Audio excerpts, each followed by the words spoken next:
my first thoughts when I came on to the Loki series as the writer was just okay. I'm very excited, and then my second thought was, wow, I got a lot of work to do. I think that there were two big challenges ahead of us right out the gate.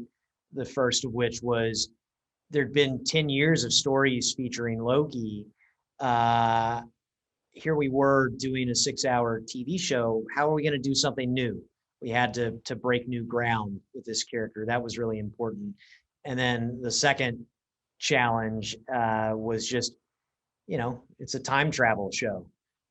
So how are we going to depict time travel in a way that it can withstand week to week scrutiny from our very smart fans? And so excitement followed by paralyzing fear.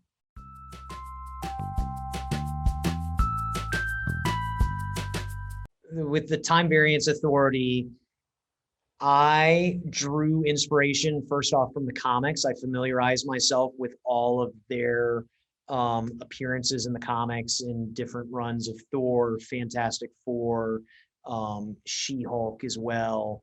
And then from there, I also leaned on Kevin Wright and Stephen Broussard, our two on the ground creative producers from Marvel, who had been doing a lot of research on the TVA even before I came on board. And then I just watched a lot of time travel movies. Back to the Future, Looper, Time Cop, Time Crimes,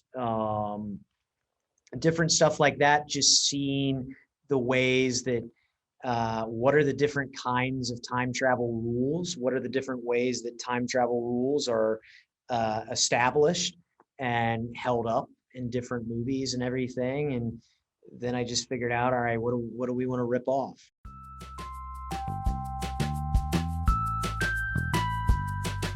So the first episode starts as Loki picks up the Tesseract during the events of Avengers Endgame and disappears through that Space Stone portal. And I think that it's the perfect place for this series to start because the god of mischief and chaos has just done the most chaotic thing possible. He's picked up this thing, gotten away from the Avengers when he was not supposed to. Where is he going to go? What's supposed to happen next? That's where the TVA comes in, and so that's why it was just a very exciting jumping off point.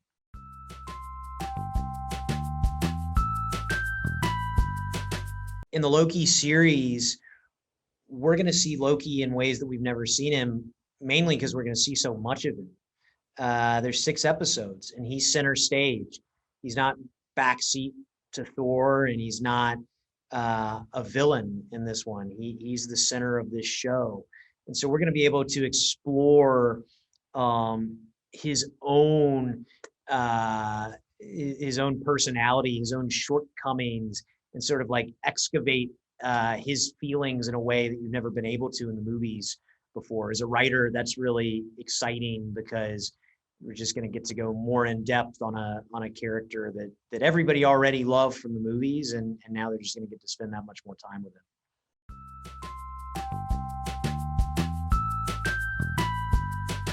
It was really helpful to have 6 episodes to tell this Loki story because it's just more time. and that means that we can afford to luxuriate in the quieter moments where I think that's where some of the greatest drama comes from. In a 2 or 3 hour movie, the pace has to be nonstop, and there's so much that you've got to keep moving. There were opportunities to digress into more character-based moments, like all great television does in this, and that was the reason it was really exciting to do 6 hours.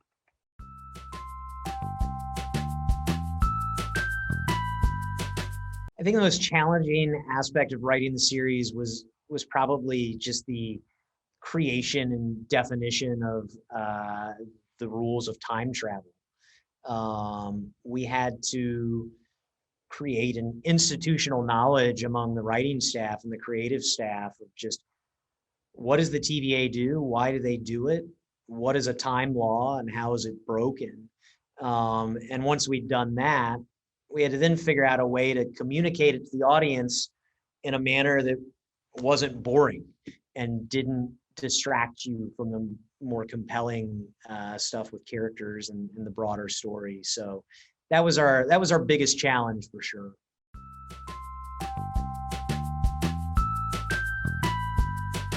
I'm going to say rascal. It's a word I use a lot to describe Loki and Mobius, and it's just they're two guys that they're always sort of pushing the rules, pushing the boundaries. You never quite know what they're going to get up to next, and even though they're both very different, it seems on the surface, they're sort of united in that in the fact that they're rascals.